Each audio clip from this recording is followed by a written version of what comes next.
Hey guys, it's Kai for It's Man's World, FTM1-Week 17, your childhood. At what age did you question your gender, or have you always known? What process did you go through to eventually come out? How did people treat you? Did you feel different, and so on? I grew up in a different country that is Hispanic and primarily Catholic. So the concept of even homosexuality wasn't unknown to me until I was in my mid to late teens. So it was just never something I thought about I just wasn't aware, At the same time, I've always been different. When I was a kid, I didn't make friends. Before second grade, I didn't have any friends. But the people that I hung out with were primarily little boys. Like, I hung out with other kids. The girls wouldn't let me play with them. And the boys I played with, it was, horsing around, whatever. Just regular boy stuff. I used to get bullied, but at least I was included in some social group. So that's really where I felt comfortable, where I sort of fit in. When I was around 9 or 10, we started introducing gender-neutral games into the school. For example, card games became really popular. So we did a lot of card game playing, and that's about as social as I got. But between the ages of 6 or 7 until about 11, the majority of my time outside of the classroom was spent leaning against a wall during recess watching other kids play. I wasn't really sort of allowed to socialize, so I was mostly a spectator. It wasn't a spoken thing. People just didn't really want to spend time with me, so I spent most of my time on my own watching other people. At a fairly young age, I started drawing, and when I was around 7, I started taking art lessons. When I wasn't watching other people, I would spend my time doodling the Teenage Mutant Ninja Turtles and stuff like that. And my artistic abilities would win me temporary friendships for people who wanted commissions. How like modern day. That's sort of what my friendships are like now. I wasn't allowed to have, I had Barbies, but I wasn't allowed to have Kendalls, and it took a long time for my mother to be comfortable with giving us Barbies. The way she was comfortable with the idea was not to allow me to play with male dolls, so that I wasn't allowed to, make them date or whatever. But when I was 7 or 8 or so, I would take a few of my less favorite Barbies and cut their hair really short and flip their chest around. So I've had memories about things like that most people don't think about from a very early age. When I was a little older, I started, I had come to America when I was 11 and was learning English. But my exposure was still primarily to fairly closeted media, and the internet didn't exist yet in the prevalent form that it exists now. So I started becoming aware of gay cinema around 17 or 18. Really, my first encounters with homosexuality and the idea of playing opposite genders happened when I was around 15. I discovered the internet and got our first computer in the house. And I would go on chat rooms online and play boys. I played myself as a female, but whenever I played characters, I usually played guys. I think the first guy I played was Inigo Montoya from The Princess Bride. And, stupid stuff. As I became older, one of my biggest hobbies was role-playing. So I would go to groups where we would role-play. And at first I had primarily female characters. Then I had gender ambiguous characters that were probably female, but presented ambiguously or in a masculine way. And then as time went further, even though I had been playing male characters online for a long time, I started playing male characters in the real world, in tabletops, I mean. I started just saying, well, this character's not gender ambiguous, this character is male. Which isn't so unusual. The idea of cross-gender role-playing it's not really frowned upon in the social group where I was in. A few people did it. It wasn't a big deal. And we always make fun. Haha, you're playing a chick and you're a dude. You just want to stare at the titties, you know, sort of MMO humor. When I play video games, the ones I get more excited about tends to be the ones where the lead character is male, or if I have a choice of making my own character, I would make a male character, and if I made a female character, it was always like a joke. But it was never, yeah, I like this character a lot, it's my favorite. I didn't spend as much time on them. But I found myself sort of gravitating between the idea of, do I want to play a female character or do I want to play a male character? I could never fully, I keep doing the cup switch, guys, I have to switch elbows. But it was never fully, like, there was a lot of angst associated with the fact that since I was 19, shortly after I got disengaged, I've been primarily playing male characters because I played them sometimes simultaneously, and I always find myself really hating how I was socialized as a female and the things that were expected of me, and when I didn't meet those expectations, I would always get angry and say, well, I don't want to be a girl like that. Why are you forcing me to be a girl like that? At first I would do both. I would play both characters simultaneously. And I always excused it. Oh, I'm just role-playing. It's just a character. It's not me. I'm just make-believing. But I started noticing that, and I had issues whichever way I played it. I always felt bad. Because when I played a girl, I hated it. But I could be honest about who I was, sort of behind the scenes. But when I played a guy, I really liked it, but then I felt like a liar, particularly online. So it was really hard for me to excuse playing the male characters or whatever. And I was looking at my journal for something. I had an online blog for a long time, like from 03 to 09. I had an online blog, maybe longer. And as far back as 06, I was writing about the fact that I felt confused about my gender. I met a genderqueer person in 07, something like that. And I said, well, maybe I'm genderqueer. What's funny is that on days that that person felt more masculine, she liked to represent in female clothing. And on days that she felt more feminine, she liked to present in gender neutral or male clothing. And I said, well, I kind of feel like that. I don't like dressing in female clothing. Maybe I'm just genderqueer. And genderqueer was a very easy umbrella to sort of utilize as a, well, I'm not exactly normal, but there's no pressure to, you know, own up to anything. And if you're genderqueer, you don't have to do anything to change yourself physically, your body. You can just say, I don't feel solidly one gender or another. And it's sort of easy to bypass your feelings of dysphoria as something else, or just disregard it.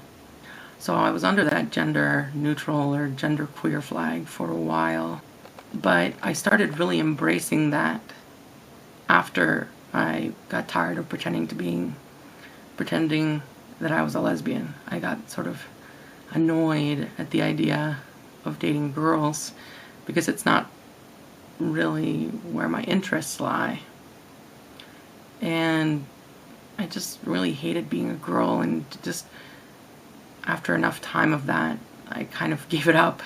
So then I was like, well, if I'm not a lesbian, maybe I'm just genderqueer. While I was looking at all the gay movies I could get my hands on, I kept coming across movies that had drag queens and transsexuals in them.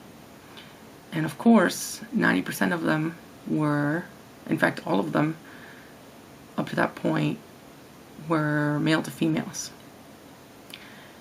And a lot of them didn't pass fully or play by male actors.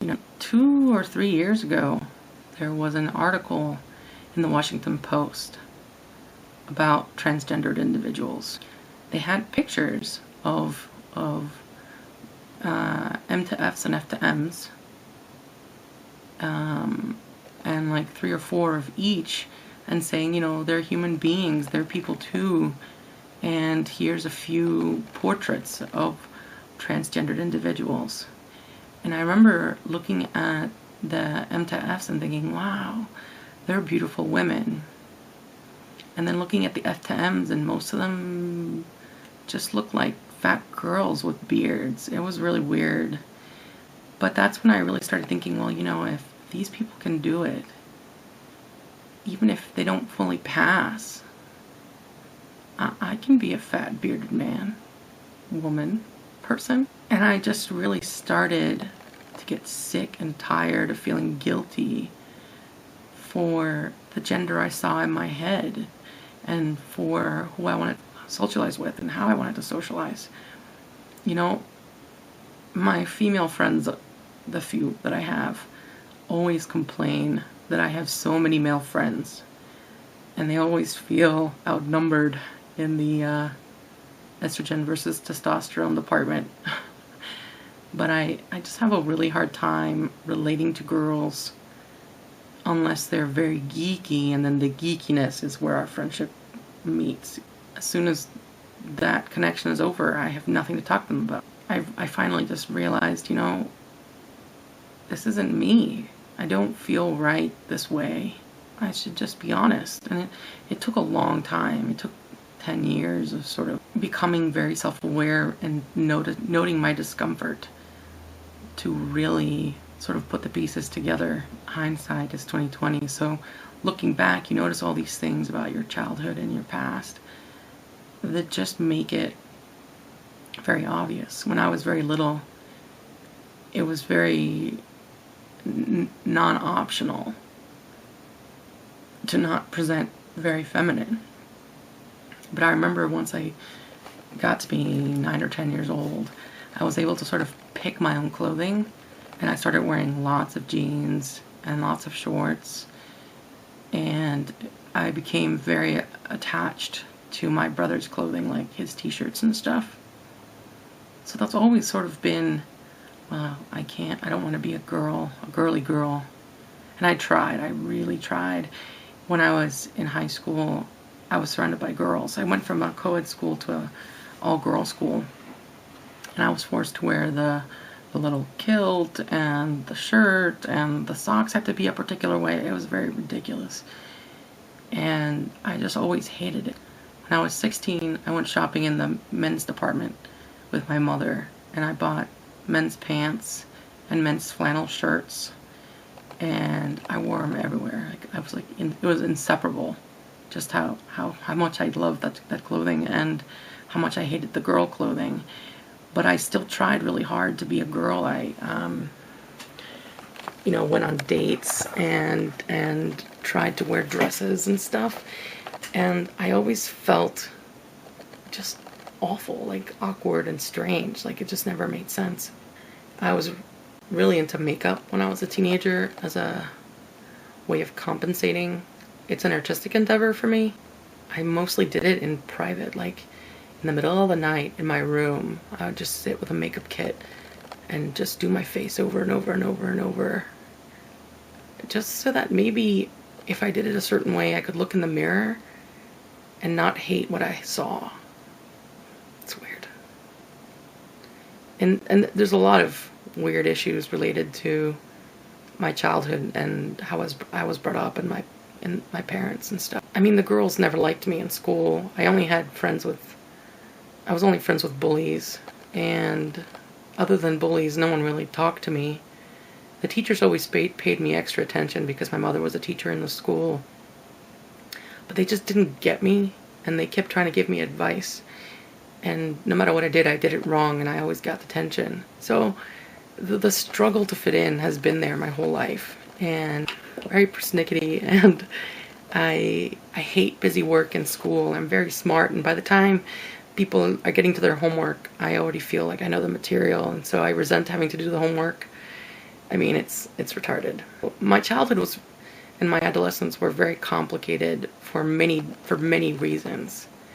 And it's a good thing that I didn't really think about the gender issue actively until after that point, because I spent a lot of my childhood just trying to survive, just trying not to explode into a million pieces. I was bullied throughout my entire educational career before college, and I wasn't allowed to go to college at first.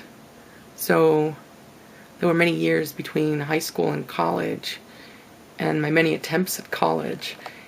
But in college I always fit in because people are more liberal and more willing to accept things, and it's easier to sort of experiment because everyone's kind of doing it. But I remember when I was in college the second time, I met some lesbians at the school, and we went to a gay bar. And the first time we went to the gay bar, I think I presented, female, and sort of accented my chest and wore makeup. And then the second time we went, I went in drag. And my friends, and I said, man, like, why can't I find anyone to talk to at these bars? And my friends said, it's because we don't know what to make of you, because you show up all girly and then you show up and you're in drag, and so you're probably sending mixed signals, and they don't get it either. For Halloween that year, it was in California, about an hour south of Los Angeles. I dressed up in drag again. I made a corset out of a t-shirt and duct tape, and it was incredibly painful, but I painted on a Van Dyke, and I had my hair in a greaser swoop, and all the gay guys came out of their dorm because they were all in the same dorm, and they were like, ooh, mammy, and I was wearing like a Packer, but it was a huge Packer, and all the gay guys were all over me like, man, you so hot, we'd let you have sex with us. And I was like, thanks, crazy Latino gay guys, that makes me feel good. And then there was a parade, and I was like, well, let's go to that. And we went to the parade in Los Angeles, and I didn't realize that it wasn't an actual parade. The parade is people dress up in costumes and go to this one street and walk around and show off their costume. But everybody else was wearing monsters and pop movie icons, and I just went in what I thought was the most comfortable outfit of my life. I went as a dude. So people just thought I was a spectator, and no one knew I was in costume. That's really messed up. It was sort of like I was dressing in costume to be who I am on the inside. It was really crazy. So that sort of should have triggered something, but it didn't. And while I was in California for school, there was also Rocky Horror every single Saturday night. So every Saturday I would dress up as Eddie, Meatloaf, with the scars and everything, and show up and be Eddie the whole time. And more than once, and I never bound. I just sort of went as like macho lesbian, because I was still a lesbian at the time. Macho lesbian Eddie. And one time, and I was wearing my giant penis, and I was hanging out on the street where everyone hangs out before the show, smoking and talking and stuff. And these like 5 people were like, hey, we're visiting from out of town. You're like totally genderfuck Eddie. That's amazing. And I said, what do you mean? And they said, well, you're obviously a dude, but you're wearing fake boobs to make it sort of genderfuck. And I said, no, these are my real boobs. And they were like, no, they're not. That penis is real, but I'm sure those boobs are fake. And so we went into the back alley and I flashed them and they said, wow, they're your real boobs. We thought you were a dude. Didn't think of it. Didn't think about the fact that, anyway. But the whole time I was there, I was a lesbian, or I said I was a lesbian. And all my friends would say, oh man, you're amazing. We have all these lesbian friends that you would totally hit it off with. But I never met the lesbian friends, so I was like, okay. Anyway, so every time I had a chance, I would dress up like a dude.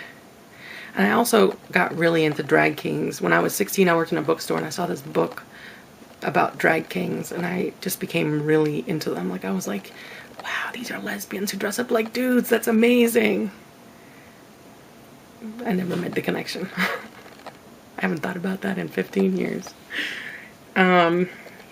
So, you know, so I just thought, I'm just a really butch lesbian who likes to dress up like a dude. No, I'm just a dude who pretended to be a lesbian to be able to dress up like a dude. It's crazy stuff. But the process was really weird, and being treated like a girl always made me really uncomfortable. But when I'm treated as a guy online, it feels really natural to me, and I don't feel that I have to change how I actually think and talk to hang out with dudes. And so when people find out I'm trans on the internet, it's hard for them to picture it because I just come off as a guy. And when we don't discuss gender online, people say, can I ask you a question? Are you a guy or a girl? And I said, oh, I'm a guy. And they go, I knew it. I knew you were a guy. So I always pass off as a guy on the internet. It's only in real life that there's sort of a disconnect. But, so, you know, but it's only recently that I started, like, now I don't even play the gender unknown game. I just say I'm a dude. And no one questions it because it's not pretending. But even when I was 15 or 16 and pretending to be a boy on the internet, everyone believed it. You know, they always thought I was a guy. But when I play a girl, I had so much experience pretending that everyone also believed it. It's weird. Anyway, that's my long story about how I sort of came to figure out that I was trans. But I didn't always know, because I didn't even know it was an option for the longest time. So there was just, I took little baby steps towards I'm a man. And sometimes it took years between them. But I just kept going for the next most masculine thing that I could do in order to sort of feel comfortable. Anyway, next week is week 18. It's going to be regrets. I don't know. We'll talk about that next week. Anyway, thanks for watching. You guys have a lovely week. Catch you next week at It's a Man's World with Kai. Kai out.